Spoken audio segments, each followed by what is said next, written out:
PDI do meu aluno especial. Como é que eu faço? Eu sou professora, regente de turma. Eu tenho obrigação de fazer PDI? É sobre isso que a gente vai falar nesse vídeo. Meu nome é Ludmila Lima, eu sou professora, psicopedagoga, dou aula há mais de 15 anos na rede pública do estado de Minas Gerais. Vim te ensinar a fazer um PDI bacana, que não vai ficar voltando para você corrigir. E vou deixar aqui para as professoras alfabetizadoras na descrição do vídeo o link de um curso muito bacana, muito completo, com material muito lindo para você alfabetizar de acordo com a BNCC, de forma lúdica e que seus alunos vão aprender de verdade. Bom, vamos então ao PDI. Primeira pergunta, eu sou professora regente, eu tenho que fazer PDI? Então, peraí, professora. Você é professora regente e o seu aluno especial é seu aluno especial. Ele não é aluno do professor apoio, ele é aluno da turma. Então, sim, você fará o PDI em conjunto com a professora apoio.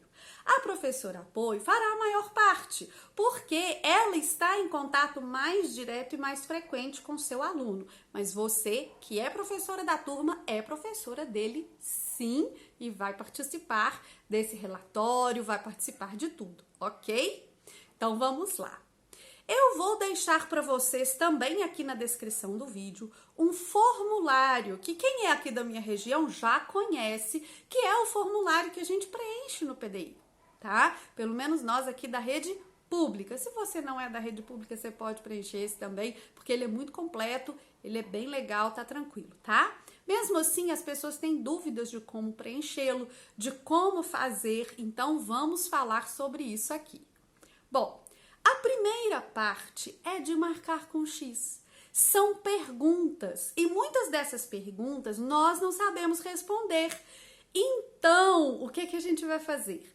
Nós vamos, com os pais, em entrevista com os pais, fazer aquelas perguntas que nós não temos condição de responder, tá? Então, sobre a saúde da criança, sobre os tratamentos que ela faz, sobre o desenvolvimento dela, um histórico dessa criança. Então, essas perguntinhas de marcar com X, a gente já vai direcionar a nossa conversa com os pais para responder essas perguntas.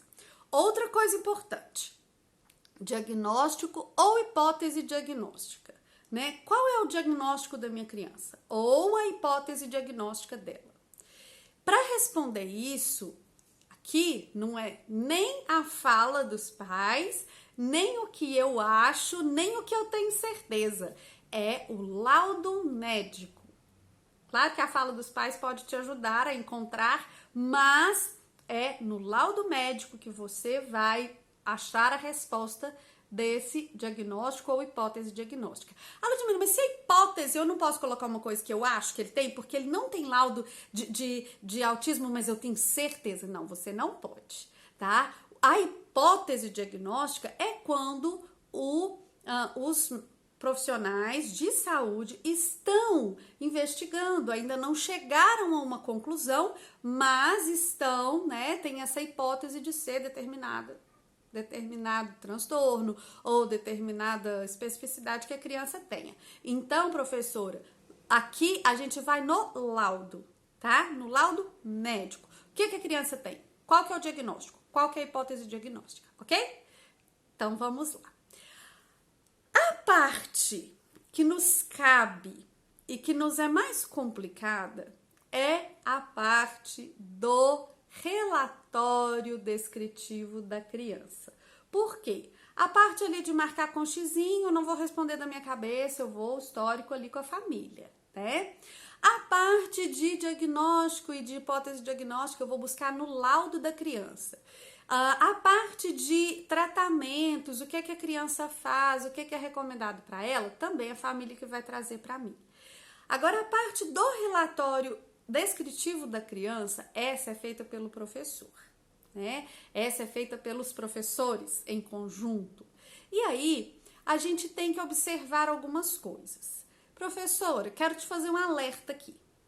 No momento em que uma pessoa lê o relatório que você fez da sua criança, não é só a sua criança que está sendo avaliada.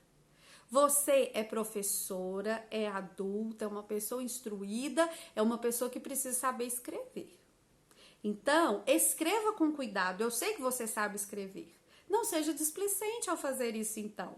Escreva com cuidado. O que a gente deve observar no relatório descritivo da criança? Olha, primeiro a gente vai... Não necessariamente nessa ordem, mas primeiro a gente vai observar o aspecto socioemocional da criança. O que eu vou escrever nessa parte?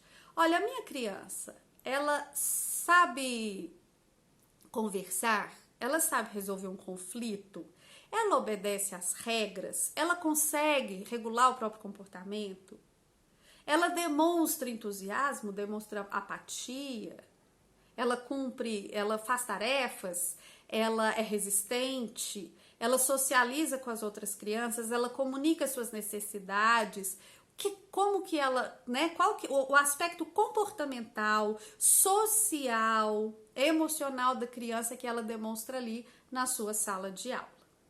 Nós também vamos falar do aspecto motor.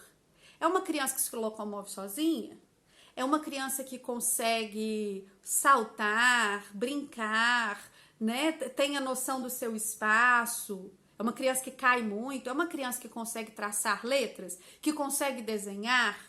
Que consegue amarrar os próprios sapatos? Então, a questão motora, tanto fina de desenho e escrita, quanto ampla de se movimentar, de se virar, de conseguir comer sozinha, né? Então, você vai falar disso também. E o aspecto cognitivo. O que essa criança aprende, o que ela já desenvolveu, o que a gente ainda vai, né, desenvolver com ela, o que está em desenvolvimento, o que ela já faz sozinha. No aspecto cognitivo, a gente vai observar as habilidades que são esperadas para aquela turma que ela está frequentando e, como é um plano de desenvolvimento individual, às vezes nós colocamos expectativas diferentes para aquela criança. Ou para aquele aluno, nem sempre é criança, né? Então, nós vamos observar se aquelas habilidades, ainda que não sejam do ano que ela está trabalhando, ou que sejam do ano que ela está trabalhando, se elas estão em desenvolvimento, ou se elas já estão desenvolvidas, ou se a criança consegue fazer com ajuda, ou se a criança consegue fazer com autonomia, né? Então, nós vamos colocar isso. O nível de escrita, se é uma pessoa que está sendo alfabetizada nesse momento. Atenção para o nível de escrita, dá uma pesquisada aqui no canal, a gente fala desses níveis, porque tem gente que coloca umas coisas assim que não tem nada a ver, tá? Então, olha os níveis de escrita, às vezes o professor, reprofessor, né, não é dos anos iniciais, e aí coloca umas coisas muito loucas lá no nível de escrita. Então, dá uma pesquisada aqui no canal, tem essa instrução. E escreva, então, sobre os aspectos cognitivos, as habilidades. Quais habilidades essa criança consolidou, se essa pessoa está consolidando, se ela está alcançando ou não, como é que está o desenvolvimento dela no que diz respeito à aprendizagem mesmo. Quando for fazer isso, separe o texto em parágrafos, escreva com um vocabulário adequado. Por exemplo, se a minha criança é briguenta, encrenqueira, eu não vou escrever isso no meu... Gente, eu juro que eu já vi relatório com umas coisas assim, tá? Por isso que eu tô falando. Você não vai escrever isso no seu relatório, você vai escrever que a criança se envolve em conflitos, tem dificuldade em resolver as situações conflituosas, conversando, negociando, né? Então, a gente vai...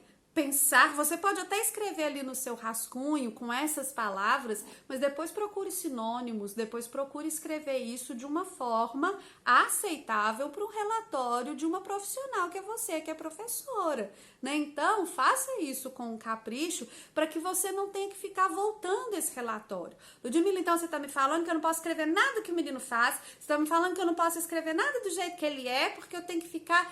Não, você vai escrever que a criança briga, mas você vai escrever com outras palavras, tá? Você vai escrever com palavras que sejam respeitosas, com palavras que sejam mais adequadas a um relatório, assim como você ensina os seus alunos a fazer produção de texto com vocabulário adequado, né?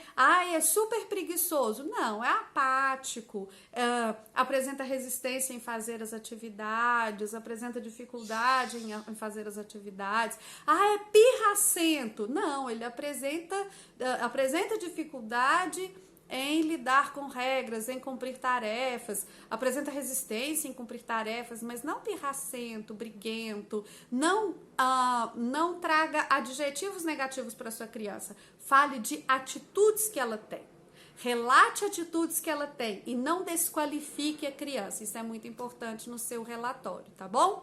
Eu espero que essas instruções e o formulário que eu vou deixar aqui te ajudem a fazer o seu PDI, porque ele precisa ser feito, ele é importante para o desenvolvimento da sua criança e para você também não ficar sendo cobrada disso o ano inteiro.